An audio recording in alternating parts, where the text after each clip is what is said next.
Miyamizni qanday ishlashini bilsak, intizom qurishimiz ham, dangasalik yengishimiz ham, umuman hayotimiz osonlashadi.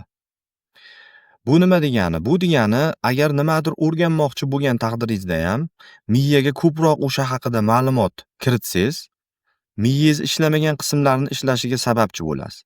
Birinchisi ma'lumot to'plash, ikkinchisi o'sha ma'lumotlar asosida tafakkur qilish. Ya'ni o'sha o'rgangan narsalaringizni analiz qilib, tafakkur qilib, o'sha haqida fikr yuritishingiz kerak. Uchinchisi g'oyalar. Har doim bizga g'oya keladi miyamizga, lekin bu g'oyalarni asosan holatlarda e'tiborga olmay o'tkazib yuboramiz.